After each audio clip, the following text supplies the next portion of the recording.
पाठक और स्वतंत्र देव सिंह इस वक्त इस कार्यक्रम में मौजूद हैं। आप देख रहे हैं तस्वीरों में यूपी SSSC के जो चयनित अभ्यर्थी हैं उनको ये जो नियुक्ति पत्र है वो दिया जा रहा है। मिशन रोजगार को लेकर एक बड़ा इनिशिएटिव सरकार का, और कुल मिलाकर आज 1036 अभ्यर्थियों को नियुक्ति पत्र वितरित किया जा रहा है मुख्यमंत्री योगी के द्वारा। और उनके साथ डिप्टी सीएम ब्रजेश पाठक भी मौजूद हैं, साथ ही साथ कैबिनेट मंत्री स्वतंत्र देव सिंह भी इस कार्यक्रम में मौजूद हैं। मिशन रोजगार के लिए एक बड़ा कदम योगी सरकार का। संवाददाता सीमाब नकवी मेरे साथ मौजूद हैं इस खबर पर फोन लाइन पर। सीमाब, एक बड़ा इनिशिएटिव सरकार का मिशन रोजगार को लेकर, लगातार सरकार अब एक कदम आगे बढ़ती दिख रही है। आज तमाम जो युवा हैं और सैनिक अभ्यर्थी हैं उनको नियुक्ति पत्र बांटे जा रहे हैं। 1036 युवाओं को नियुक्ति पत्र मुख्यमंत्री योगी आदित्यनाथ वितरित कर रहे हैं। उसमें से अलग अलग जो विभाग है उनको आज नियुक्ति पत्र बांटा जा रहा है। और इस मौके पर मुख्यमंत्री के साथ विभाग के तमाम मंत्री अलग अलग विभागों के मौजूद है। डिप्टी सीएम ब्रजेश पाठक मंच पर मौजूद है, स्वतंत्र देव सिंह है, संजय निषाद है, KP मलिक है, और इसके अलावा अन्य जो मंत्री हैं वो भी मौजूद है। मुख्य सचिव मनोज कुमार सिंह भी मंच पर मौजूद हैं। और 1036 अभ्यर्थियों में से कुछ अभ्यर्थी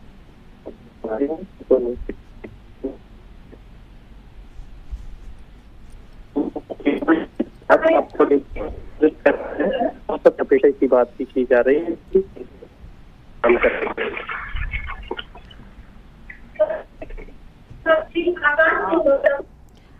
चलिए, बहुत धन्यवाद आपका सीमाब। तो 1036 अभ्यर्थियों को ये नियुक्ति पत्र मुख्यमंत्री योगी आदित्यनाथ के द्वारा दिया जा रहा है, और मिशन रोजगार को लेकर योगी सरकार का ये एक बड़ा कदम है। यूपी SSSC के जो चयनित अभ्यर्थी हैं उस कार्यक्रम में आज मुख्यमंत्री योगी आदित्यनाथ पहुंचे हैं। उनके साथ साथ डिप्टी सीएम ब्रजेश पाठक भी इस कार्यक्रम में अपनी मौजूदगी दर्ज करवा रहे हैं। कैबिनेट मंत्री स्वतंत्र देव सिंह हैं और तमाम जो चयनित अभ्यर्थी हैं उनके चेहरे खिल उठे, क्योंकि आज उनको एक बड़ी सौगात मिल रही है सरकार की तरफ से।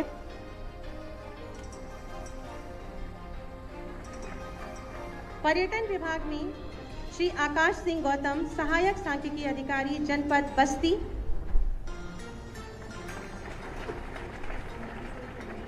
लघु सिंचाई श्री रोशन कुमार मौर्य, सहायक शोध अधिकारी सांख्यिकी, जनपद वाराणसी।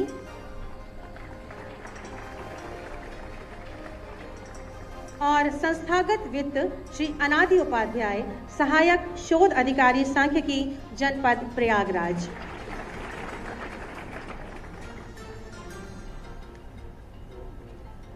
बहुत बहुत धन्यवाद, आभार माननीय मुख्यमंत्री जी और समस्त मंचासीन गणमान्य, और आप सभी को बहुत सारी शुभकामनाएं और बधाई। हम सबके मार्गदर्शक माननीय मुख्यमंत्री जी, जिनकी पहचान है उनकी पारदर्शी और दमदार कार्यशैली तथा सकारात्मक सोच, जिसका सुपरिणाम है आत्मनिर्भर उत्तर प्रदेश, जो सुरक्षा, सुशासन, उन्नति और विकास की दिशा में नित्य नए कीर्तिमान स्थापित कर रहा है। शुभ संकल्पों के साथ उत्तर प्रदेश को विकास की नई ऊंचाई तक ले जाने वाले माननीय मुख्यमंत्री जी से बहुत ही आदर के साथ विनम्र अनुरोध करूंगी, कृपया अपने आशीर्वचनों से हमारा मार्ग प्रशस्त करें।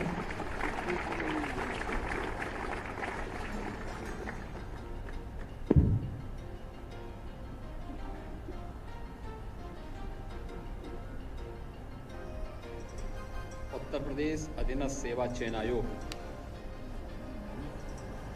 के द्वारा पारदर्शी और निष्पक्ष तरीके से उत्तर प्रदेश शासन के अधीन विभिन्न विभागों में 1036 पदों पर नियुक्ति पत्र वितरण के आज के इस कार्यक्रम में मंच पर उपस्थित प्रदेश सरकार में मंत्रिमंडल के मेरे वरिष्ठ सहयोगी उप मुख्यमंत्री श्री ब्रजेश पाठक जी, जल शक्ति मंत्री श्री स्वतंत्र देव सिंह जी, पर्यटन एवं संस्कृति मंत्री श्री जयवीर सिंह जी, मत्स्य विकास के मंत्री डॉक्टर संजय कुमार निषाद जी, उद्यान, कृषि विपणन और कृषि विदेश व्यापार विभाग के राज्य मंत्री स्वतंत्र प्रभार श्री दिनेश प्रताप सिंह जी, पर्यावरण, वन, जंतुद्यान और जलवायु परिवर्तन विभाग के राज्य मंत्री स्वतंत्र प्रभार डॉक्टर अरुण कुमार जी, विभाग के राज्य मंत्री श्री के.पी. मलिक जी, प्रदेश के चिकित्सा, शिक्षा, चिकित्सा एवं स्वास्थ्य, परिवार कल्याण, मातृ एवं शिशु कल्याण विभाग के मंत्री श्री मयंकेश्वर शरण सिंह जी, प्रदेश के मुख्य सचिव श्री मनोज कुमार सिंह जी, अपर मुख्य सचिव और प्रमुख सचिवगण, अधीनस्थ सेवा चयन आयोग के सभी अधिकारीगण, आज के इस समारोह में उपस्थित उत्तर प्रदेश शासन के हमारे सभी अन्य अधिकारी, प्रदेश के हमारे सभी उपस्थित अभिभावकगण और प्रदेश के विकास के लिए प्रतिबद्ध हमारी युवा ऊर्जा के प्रतीक मेरे युवा साथियों, आज आपको आदरणीय प्रधानमंत्री जी के संकल्पों के अनुरूप नियुक्ति पत्र वितरण का यह कार्यक्रम यहाँ पर आयोजित हो रहा है।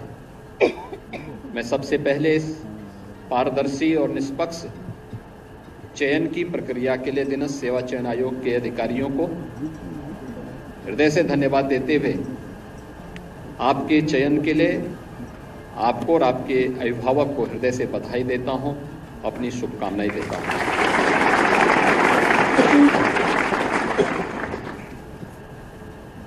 आपके ही प्रदेश में आपको नियुक्ति मिल जाए, वह भी सरकारी सेवा में, बिना किसी सिफारिश के, बिना किसी लेन देन के, यह अब संभव हुआ है। पिछले 7 वर्ष के अंदर प्रदेश सरकार ने जो कदम उठाए और डबल इंजन की सरकार प्रधानमंत्री मोदी जी के नेतृत्व और उनके मार्गदर्शन में जिस प्रकार की व्यवस्था को प्रदेश के अंदर लागू की है, आज उसके परिणाम देखने को मिल रहे हैं। ये वही प्रदेश था जहां पहले दंगे होते थे, कानून व्यवस्था की स्थिति बदहाल थी, न बेटी सुरक्षित थी, न व्यापारी सुरक्षित था, अराजकता का तांडव होता था। और यह तो प्रदेश के अंदर था, इसका दुष्परिणाम सर्वाधिक उठाना पड़ता था हमारे युवाओं को। जो नौकरी और रोजगार के लिए उत्तर प्रदेश के बाहर कहीं जाता था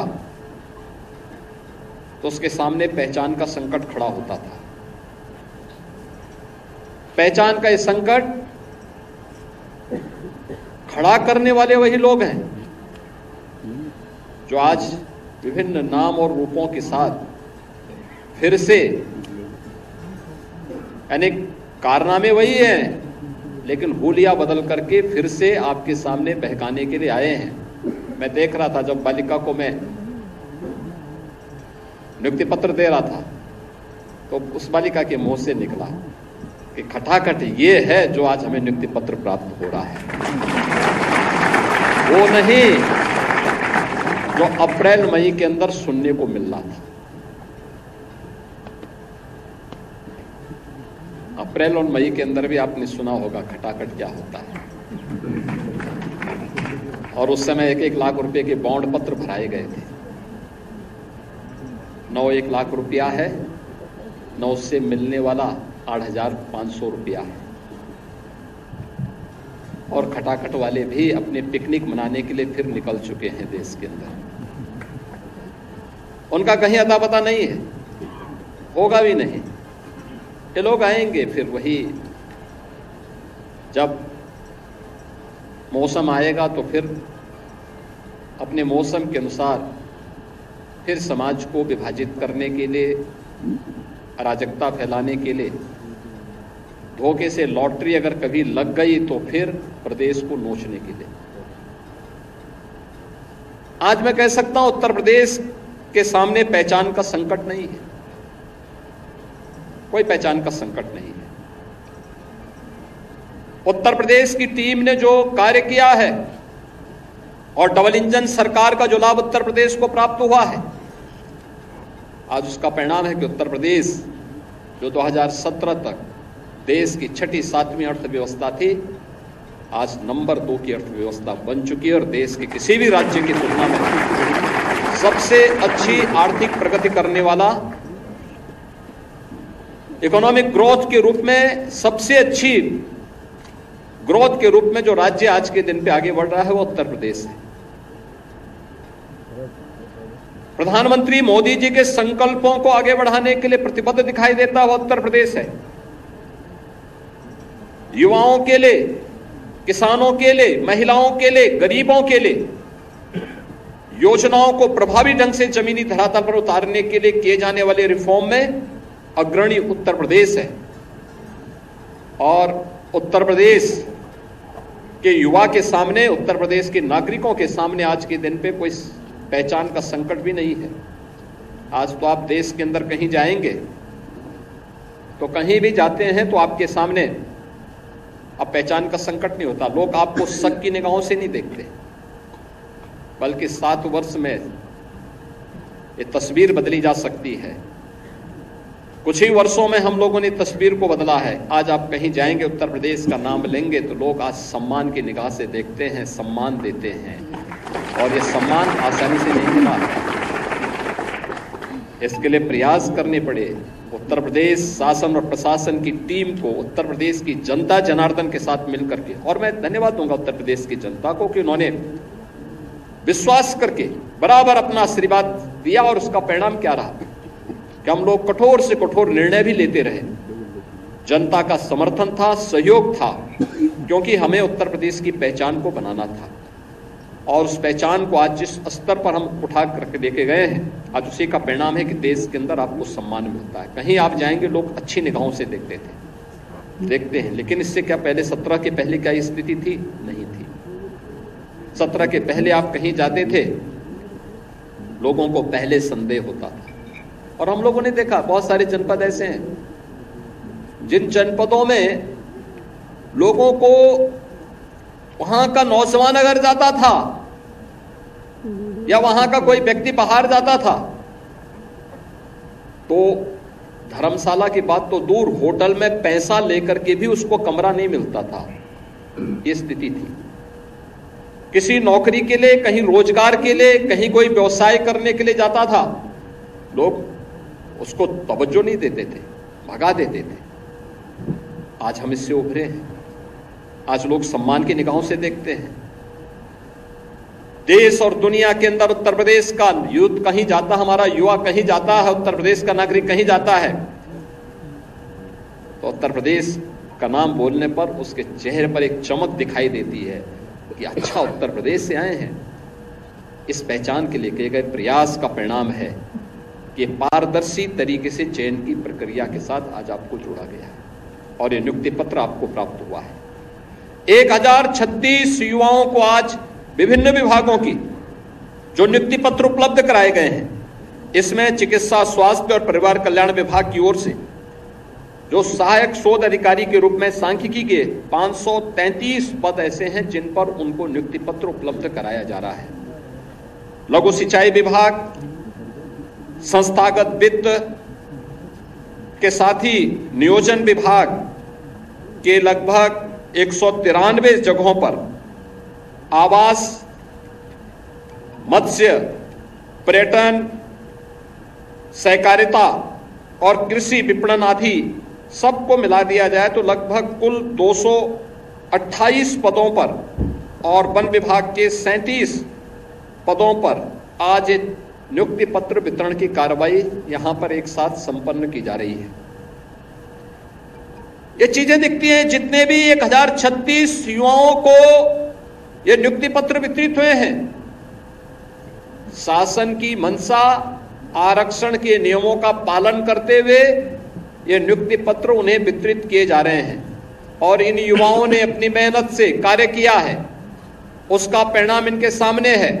एक भी व्यक्ति ने, उसके परिवार के किसी सदस्य ने किसी से सिफारिश नहीं की होगी और न कहीं किसी प्रकार का कोई लेन देन किया होगा। क्या 17 के पहले, 2017 के पहले ये संभव था? कतई नहीं था, क्योंकि 17 के पहले तो चाचा और भतीजे में ही होड़ लग जाती थी कि कौन कहां से कितना वसूली कर ले। ये होड़ का जो सिलसिला चलता था, कहां पहुंचा दिया था? उत्तर प्रदेश को किस रसातल पर पहुंचा दिया था? कोई भर्ती ऐसी नहीं थी जिसकी जांच न हो रही हो, कोई भर्ती ऐसी नहीं थी जिस भर्ती में न्यायालय को हस्तक्षेप न करना पड़ा हो, कोई भी ऐसी प्रक्रिया नहीं इन्होंने अपनाई थी जिसमें कहीं पारदर्शिता और निष्पक्षता दिखाई देती हो। लेकिन आज इससे दूर हट करके उत्तर प्रदेश ने जो प्रणाली अपनाई है, उसका परिणाम है कि हम लोगों को पिछले 7 वर्ष में लगभग 6.5 लाख युवाओं को सरकारी नौकरी देने में, 2 करोड़ से अधिक युवाओं को और उत्तर प्रदेश के अन्य तबके के जरूरतमंद लोगों को रोजगार के साथ जोड़ने में, जो निवेश का बेहतर माहौल बना है, इसके साथ जोड़ने में हमें मदद मिली। और आज इसी का परिणाम है कि बेरोजगारी की दर उत्तर प्रदेश के अंदर आज न्यूनतम स्तर पर है। देश के अंदर बहुत सारी ऐसी जगह हैं जहां पहले उत्तर प्रदेश का व्यक्ति नौकरी के लिए जाता था, रोजगार के लिए जाता था, आज वो वापस आया है। मेरे पास तो अक्सर जब हमारा सीएम कॉन्क्लेव होता है या नीति आयोग की किसी बैठक में या भारत सरकार की किसी बैठक में देश भर के मुख्यमंत्री जुड़ते हैं, उस समय तमाम मुख्यमंत्री इस बात को कहते हुए सुनाई देते हैं कि यूपी का व्यक्ति आज वापस जा रहा है, हमारे यहाँ उद्योगों में संकट आ गया है, हमारे यहाँ अन्य कार्यों में संकट आ रहा, हमारे कार्य, हमारी व्यवस्था प्रभावित हो रही है, क्योंकि आज उत्तर प्रदेश में ही उसको रोजगार मिल रहा है, उत्तर प्रदेश में बेहतर माहौल का लाभ प्राप्त कर रहा है। और उसका परिणाम है कि वह वापस आकर के अपनी ऊर्जा और अपनी प्रतिभा और अपने अनुभव का लाभ उत्तर प्रदेश को दे रहा है। और उसकी प्रतिभा, उसकी ऊर्जा का लाभ का परिणाम है कि उत्तर प्रदेश जो पहले 6ठी 7वीं अर्थव्यवस्था थी, आज नंबर 2 की अर्थव्यवस्था बनकर के नंबर 1 की लड़ाई में अपने आप को आगे है। और आज उसी प्रक्रिया के साथ जोड़ने के लिए मैं स्वयं यहां पर आपके बीच आया हूं। अक्सर हम एक बात सुनते हैं, और जिन लोगों के पास कोई कार्य नहीं है वे लोग गुमराह भी बहुत ज्यादा करते हैं, क्योंकि उनके पास अफवाह फैलाने के पास अलावा कोई दूसरा चारा नहीं। अपने आप तो कुछ कर नहीं सकते थे, अपने आप जब अवसर मिला, जनता ने अवसर दिया, तब तो कुछ किया नहीं। लेकिन जब प्रदेश के युवाओं को नौकरी दी जा रही है, पारदर्शी तरीके से, निष्पक्ष तरीके से इन प्रक्रियाओं को आगे बढ़ाया जा रहा है, क्योंकि हम लोगों ने पहले दिन ही 2017 में यहां पर सरकार ने शपथ ग्रहण के तत्काल बाद इस बात की घोषणा की थी कि अगर किसी ने युवाओं के भविष्य के साथ खिलवाड़ किया, उत्तर प्रदेश की बेटी और व्यापारी के जीवन के साथ खिलवाड़ किया, तो याद रखना उसको हम वह सजा देंगे जो नजीर बनेगी देश और दुनिया के लिए। और तब से जीरो टॉलरेंस की नीति के तहत सरकार ने कार्य करना प्रारंभ किया। आज परिणाम क्या है? उत्तर प्रदेश इन सभी कार्यों के लिए जाना जा रहा है, हर कार्य में अग्रणी भूमिका के साथ आगे बढ़ रहा है। लेकिन उस समय जो लोग स्वयं तो कर नहीं सकते थे, लेकिन आज उन्हें इस बात का मलाल रहता है कि हम कुछ नहीं कर पा रहे थे, ये सरकार कैसे कर दे रही है। इसके लिए अपने उस गिरोह को आगे करके किसी न किसी प्रकार से अफवाह पैदा करना, समाज में अनावश्यक रूप से एक माहौल खराब करने का प्रयास करना और उसके माध्यम से लोगों को गुमराह करने का प्रयास करके लोगों के मन में एक इस प्रकार का भाव कि कहीं ऐसा तो नहीं है जिसके कारण जो है हमारे साथ अन्याय हो। प्रदेश सरकार ने तमाम अच्छे प्रयास किए, उन प्रयासों के परिणाम सामने आ रहे हैं। हमारा युवा किसी भी प्रतियोगी परीक्षाओं की तैयारी के लिए हो या किसी भी शासन की नौकरी के लिए, प्रदेश सरकार ने उनके लिए अभ्युदय कोचिंग की व्यवस्था भी प्रारंभ की। बहुत सारे जनपदों में सफलतापूर्वक चल रहे हैं। जब भी हम अधीनस्थ सेवा चयन आयोग और उत्तर प्रदेश लोक सेवा आयोग के परिणामों को देखते हैं या यूपीएससी की परीक्षा के परिणाम को देखते हैं और अभ्युदय कोचिंग से निकले हुए छात्रों को देखते हैं, वे यूथ हमसे मिलने के लिए आते हैं कि हमने अभ्युदय कोचिंग से प्रशिक्षण लिया था, वहां पे हमने इस कोचिंग के साथ जुड़ करके हमें सफलता प्राप्त हुई। अच्छा लगता है कि चलिए हम लोगों का एक प्रयास सार्थक हुआ, इस युवा को इसके नाम पर नौकरी मिली। या सरकार ने अपने शिक्षा के केंद्र को भी, जो हमारे उच्च शिक्षा के केंद्र थे, टेक्निकल एजुकेशन से जुड़े हुए थे, मेडिकल एजुकेशन से जुड़े हुए थे, वोकेशनल एजुकेशन से जुड़े हुए थे, इन सब की भी स्ट्रेंथनिंग की, इनकी सुदृढ़ता के लिए भी कदम उठाए। परिणाम सामने आ रहे हैं। युवा की आकांक्षा के अनुरूप उन्हें कार्य देना, अधिक से अधिक रोजगार का सृजन करना, नए क्षेत्रों को तलाशना, वहां पर उत्तर प्रदेश का यूथ जा सके, उत्तर प्रदेश के विकास में योगदान कर सके, ये शासन के स्तर पर डबल इंजन सरकार की मंशा के अनुरूप प्रधानमंत्री मोदी जी के मार्गदर्शन में लगातार प्रयास किए जा रहे हैं और ये मिशन रोजगार उसी का हिस्सा है। लेकिन जो लोग स्वयं तो कर नहीं सकते थे, लेकिन आज इस पारदर्शी प्रक्रिया में व्यवधान डालने का कार्य करते हैं, उन लोगों के द्वारा जो सच्चाई सामने है, और सच्चाई भी आप एक बार थोड़ा देख लें।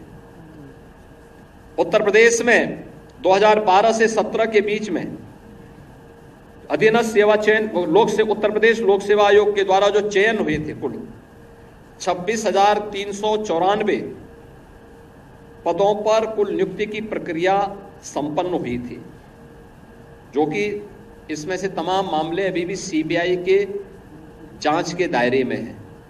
और उस समय के उत्तर प्रदेश लोक सेवा आयोग की छवि और उसकी कार्य प्रणाली, मुझे लगता है उत्तर प्रदेश का उस समय का कोई ऐसा युवा नहीं रहा होगा जिसने प्रश्न न खड़े किए हों उसके लिए। और उस समय सामान्य पद की जो भर्ती हुई थी उसमें 13,469, ओबीसी के कुल 6,964, एससी के 5,634 और एसटी के 327 युवाओं का चयन हुआ था। ओबीसी का जो प्रतिशत है इसमें केवल 26.38% है। और 17 से लेकर के अब तक हम लोगों ने जो प्रदेश के अंदर उत्तर प्रदेश लोक सेवा आयोग के माध्यम से चयन किया है, इनमें कुल चयन किया था उनकी 26,394 की तुलना में हम लोगों ने किया 46,675। और इसमें ओबीसी का जो कुल प्रतिशत है इसमें 17,929 ओबीसी के प्रत्याशी चयनित हुए हैं, जिनका प्रतिशत है 38.41%। और अगर ओबीसी एससी एसटी के प्रतिशत को हम देखेंगे तो यह 60% से अधिक चयन केवल इस वर्ग से हुए हैं। ऐसे ही अधीनस्थ सेवा चयन आयोग में भी 2012 से 17 के बीच 19,312 कुल चयन हुए थे और 17 से 24 के बीच में 42,409 से अधिक युवाओं को हम लोगों ने चयन की प्रक्रिया के साथ जोड़ करके शासन के द्वारा, संविधान के द्वारा या शासन के द्वारा निर्धारित आरक्षण की पूरी व्यवस्था का पालन करते हुए उन्हें नियुक्ति पत्र दिया है। और आज वे सभी युवा प्रदेश के विकास में अपना योगदान दे रहे हैं। मेरी आप सब युवाओं से एक बात की मैं आग्रह करूंगा, आपने देखा होगा, आपने जब नियुक्ति की प्रक्रिया के साथ आप जुड़े थे, उस नियुक्ति की प्रक्रिया के साथ जुड़ते ही आपने देखा होगा किसी भी स्तर पर आपको कहीं से सिफारिश कराने की नौबत आपके सामने नहीं आई। और ऐसे ही मैं अभी आपसे अपील करूंगा कि नियुक्ति पत्र देने के लिए मैं स्वयं खड़ा होता हूं। यहाँ पे मेरे साथ संबंधित विभाग के मंत्रीगण आते हैं, उसके पीछे इस बात का दावा होता है कि हमने जो भी प्रक्रिया अपनाई है संबंधित बोर्ड या आयोग के माध्यम से, पूरी पारदर्शिता और शुचिता का पालन करते हुए इस प्रक्रिया को आगे बढ़ाया है। और इसलिए मैं भी आपसे इस बारे में हम लोग भी अपेक्षा रखते हैं, अगर आपकी आकांक्षा के अनुरूप आपको नियुक्ति की प्रक्रिया के साथ जोड़ करके सरकारी नौकरी मिली है, तो आप भी वहां पर जो सबसे अच्छा हो सकता है उसको परफॉर्म करने के लिए अपने आप को तैयार करें।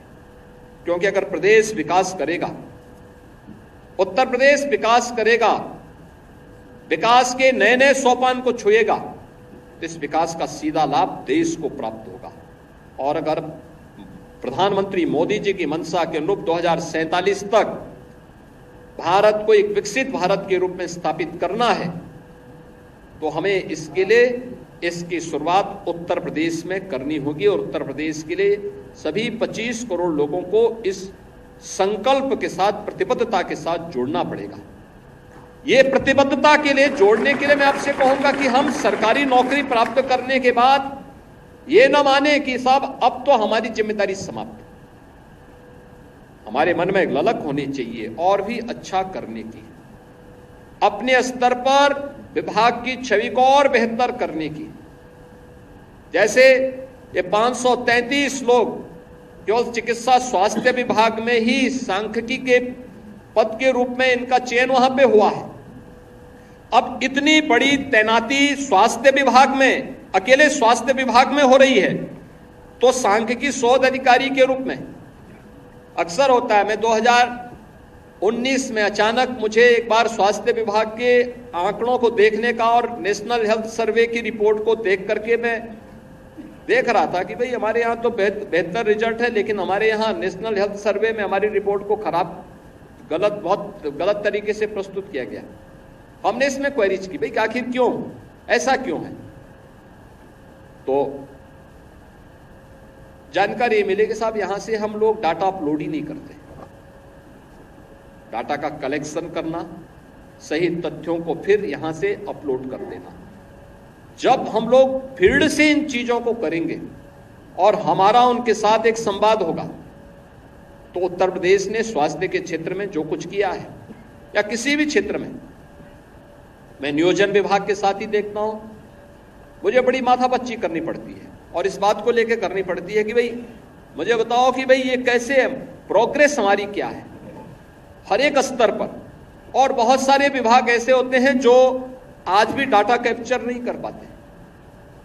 डाटा कैप्चर नहीं करेंगे तो स्वाभाविक रूप से नीति आयोग के डाटा आपके डाटा से मेल नहीं करेंगे, मेल नहीं खाएंगे, आपको अपलोड करने की आदत डालनी पड़ेगी इसके साथ में।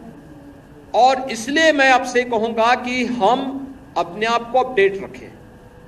कार्य हुआ है, लगातार कार्य हो रहा है, ये लगातार तेजी के साथ आगे बढ़ रहा है, दुनिया इसको महसूस कर रही है, लेकिन हमें भी अपने आप को इसके लिए तैयार करना होगा और अपनी जिम्मेदारी का हिस्सा मानना पड़ेगा। प्रधानमंत्री मोदी जी ने अमृत काल में पंचप्रण की बात की। पंचप्रण में नागरिक कर्तव्य एक सर्वोपरि कर्तव्य है। हम जिस क्षेत्र में हैं, अपने नागरिक के रूप में, एक अधिकारी के रूप में, एक कर्मचारी के रूप में अपने नागरिक कर्तव्यों का पालन करते हुए अपने विभाग को, शासन की छवि को बेहतर बनाते हुए अपने प्रदेश के विकास में हम सब सहभागी बनेंगे। इस विश्वास के साथ आज 1036 जिन युवाओं को ये नियुक्ति पत्र प्राप्त हो रहा है, वे अपना प्रशिक्षण बेहतर तरीके से लें। नियुक्ति की प्रक्रिया के साथ जोड़ने के साथ ही उन्हें जो सबसे उत्तम उनके जीवन का कार्यकाल होगा, इस 10 वर्ष के अंदर उन्हें अपनी नींव को सुदृढ़ करना है। तब 30-35 वर्ष का उनका सर्विस का कार्यकाल उनके लिए बहुत ही अच्छा होगा, सुखद होगा। और जब 30-35 वर्ष के बाद वे अपने सर्विस से रिटायर करेंगे, उस समय उनके सामने एक उज्जवल भविष्य की तस्वीर उनके सामने दिखनी चाहिए। ऐसा नहीं कि चयन की प्रक्रिया तो हो गई और उसके बाद वो निश्चिंत बैठ गए और वहीं से फिर लुढ़कना शुरू होता है और व्यक्ति वहीं से फिर भटकाव की स्थिति में जब आता है तो रिटायरमेंट के पहले ही उनको घर जाने के लिए मजबूर होना पड़ता है और उस समय समाज के सामने, देश के सामने उनकी स्थिति मुंह दिखाने के लायक नहीं होती है। ऐसी कोई स्थिति ना आने पाए, ये हम जरूर ध्यान में रखें। याद रखना, कितना भी कोई व्यक्ति चालाकी दिखाए, अगर वह गलत है तो गलत का पर्दाफाश एक दिन होगा जरूर। कोई दुनिया की ताकत उसको बचा नहीं सकती है, ये हम मान करके चले। और मैं फिर आपसे कहूंगा कि जितना अच्छा हो सकता है उसको अच्छे को अच्छा करने की दिशा में और भी अच्छा करने की दिशा में हमारा प्रयास होना चाहिए। विभागों के बीच में एक होड़ बननी चाहिए, एक होड़ दिखनी चाहिए। होड़ इस बात की कि हम इस विभाग में कार्य कर रहे हैं टेक्नोलॉजी का उपयोग करते हुए, हमारे यहाँ की आवश्यकता को ध्यान में रखते हुए। ऐसा कौन सा इनोवेशन हो सकता है जो यूपी करे, यूपी का कोई विभाग करे और फिर देश उसको अंगीकार करे। बहुत सारे ऐसे कार्य हुए हैं, बहुत सारे ऐसे कार्य हुए हैं। अभी बहुत सारे ऐसे नवाचार हैं जिस दिशा में उत्तर प्रदेश ने कदम बढ़ाए। आज देश के अंदर उसकी डिमांड है। 1 डिस्ट्रिक्ट 1 प्रोडक्ट का है, विश्वकर्मा श्रम सम्मान का है, अटल आवासीय विद्यालय का है, पंचायत सचिवालय का है, टेक होम राशन का है, ऐसे तमाम ऐसे बीसी सखी का है। एक मॉडल बने हैं।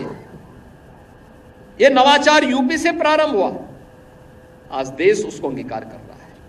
विभिन्न राज्य उसको मंगाते हैं। क्या मॉडल है, उनकी टीम यहां आ रही है। मैं कल देख रहा था, कल एक राज्य की टीम आई थी यहां पे, ये देखने के लिए कि यूपी में निवेश कैसे हो रहा है, यूपी में इसके लिए क्या कदम उठाए गए हैं, कैसे कैसे इन्होंने, यूपी जैसे राज्य में निवेश एक सपना था, लेकिन आज इसी उत्तर प्रदेश में 40 लाख करोड़ रुपए से अधिक के निवेश के प्रस्ताव प्राप्त होते हैं। फरवरी में प्रधानमंत्री जी ने स्वयं 10 लाख करोड़ रुपए से अधिक के निवेश के प्रस्ताव का एक साथ शिलान्यास किया। और इधर चुनाव हो रहे थे, इधर लगभग 1.5 लाख करोड़ रुपए के निवेश के प्रस्ताव प्रोडक्शन के लिए अपने आप को तैयार करिए। मेरे पास इस समय लगभग 8 से 10 ऐसे बड़े बड़े उद्योगों के वो प्रस्ताव आए हैं कि साहब हम चाहते हैं कि आप वर्चुअली सही लेकिन उद्घाटन कर देते, फिजिकली आ जाते तो बहुत अच्छा होता, लेकिन वर्चुअली ही सही आप एक बार उसका उद्घाटन तो कर देते। ये चीजें दिखाती हैं जब अच्छा किया तो उत्तर प्रदेश को लाभ मिल रहा है, लेकिन दुनिया उसको देखने के लिए आ रही है कि निवेश कैसे होता है, क्या प्रक्रिया अपनाई, क्या कर दिया ऐसी कौन सी जादू की छड़ी थी कि उत्तर प्रदेश में देश का सबसे अच्छा और सबसे ज्यादा निवेश आ रहा है। हम लोगों को भी इनोवेशन की तरफ थोड़ा ध्यान देना होगा। कुछ नयापन, ये नयापन क्या हो सकता है, आप भी कर सकते हैं, आप भी उसका हिस्सा बन सकते हैं। वो आपके नाम पर भी वो व्यवस्था जानी जा सकती है। जैसे बेसिक शिक्षा में ऑपरेशन कायाकल्प किया गया, माध्यमिक शिक्षा ने भी किया कि हम लोग परीक्षा की प्रणाली को इतना लेंथी ना बनाए कि वह चला जाए, 3 महीने परीक्षा हो रही है, अगले 2 महीने में 3 महीने में फिर रिजल्ट आएगा, तो 6 महीने तो यही चला गया, फिर 2 महीने छुट्टी के हो गए तो 8 महीने बीत गए, फिर उसी में बीच में और भी कुछ तमाम, कभी बरसात आ गई, कभी सर्दी आ गई, कभी कुछ और आ गई, तो तब तो हो गए, तब तो आपने सपना साकार कर लिया, समृद्धि की सपनों को साकार तब तो हो गया। उन्होंने कहा नहीं, ऐसा नहीं हो सकता। प्रदेश सरकार ने ठाना कि नहीं भाई, हमें 15 दिन के अंदर परीक्षा करानी है, अगले 14 दिन के अंदर परिणाम देने हैं। आज उत्तर प्रदेश माध्यमिक शिक्षा इस कार्य को कर रही। बोर्ड की परीक्षाएं 14 दिन के अंदर पिछले सत्र में संपन्न हुई है और 14 दिन के अंदर परिणाम भी आ गए। ऐसे ही अन्य कार्यों को भी हम कर दे रहे हैं। अलग अलग विभाग के द्वारा अलग अलग कार्य किए जा रहे हैं। क्या हम इसके लिए तैयार हो सकते हैं? हमें भी तो अपने स्तर पर कुछ प्रयास करने चाहिए। आपके अपने आइडिया होंगे, समाज की अपनी आवश्यकता होगी, उसके लिए क्या हम अपने आप को तैयार कर सकते हैं? मुझे लगता है कि वह आज की आवश्यकता, हम उसके अनुरूप अपने आप को डालेंगे। इस विश्वास के साथ मैं एक बार फिर से, आज जब हम यहां पर आजादी के अमृत काल के ये दूसरे और देश की आजादी के 78वें दिवस के एक दिन पूर्व यहां पर एकत्र हुए हैं, मैं आप सबसे कहूंगा आजादी का संकल्प पंच प्रण के साथ आगे बढ़ेगा। हर घर में तिरंगा भी लहराया जा रहा है। ये भारत के आन बान और शान का प्रतीक बनना चाहिए। हमें भी इसका हिस्सा बनना चाहिए। हम लोग दुनिया के अंदर अस्थिरता को देख करके सचेत हों। अपने देश की एकता को अपने देश की समृद्धि के साथ जोड़ते हुए हमें कार्य करना होगा और इस बात के संकल्प के साथ जुड़ना पड़ेगा कि देश है तो सब कुछ है। हमारे लिए अपने देश की समृद्धि सब कुछ होनी चाहिए। जाति, मत और मजहब देश से बढ़कर के नहीं हो सकते, कभी नहीं हो सकते। और जिन लोगों ने उसको महत्व दिया है, ज्यादा महत्व दिया है, उनकी दुर्गति देख रहे हैं।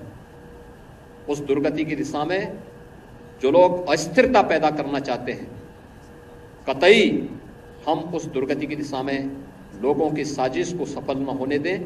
इस संकल्प के साथ मैं आज के इस अवसर पर आप सबको एक बार चयन के लिए आपके अभिभावकों को और आप सभी को नवचयनित जितने भी हमारे 1036 युवा हैं, इन सबको मैं बधाई देता हूं और विश्वास व्यक्त करता हूं कि आपकी ऊर्जा और आपकी प्रतिभा का लाभ उत्तर प्रदेश को प्राप्त होगा और उत्तर प्रदेश की समृद्धि प्रधानमंत्री मोदी जी के विजन के अनुरूप एक ग्रोथ इंजन के रूप में भारत की $5 ट्रिलियन की इकोनॉमी को बढ़ाने और दुनिया की सबसे बड़ी अर्थव्यवस्था के रूप में भारत को स्थापित करने में सहायक होगा।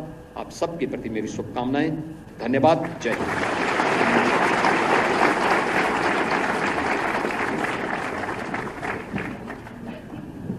बहुत बहुत धन्यवाद, आभार माननीय मुख्यमंत्री जी आपके प्रेरणादायी उद्बोधन के लिए। और सभी मंचासीन मंत्रीगणों का मैं हृदय से आभार व्यक्त करती हूं और अनुरोध करूंगी माननीय मुख्यमंत्री जी से कि कृपया एक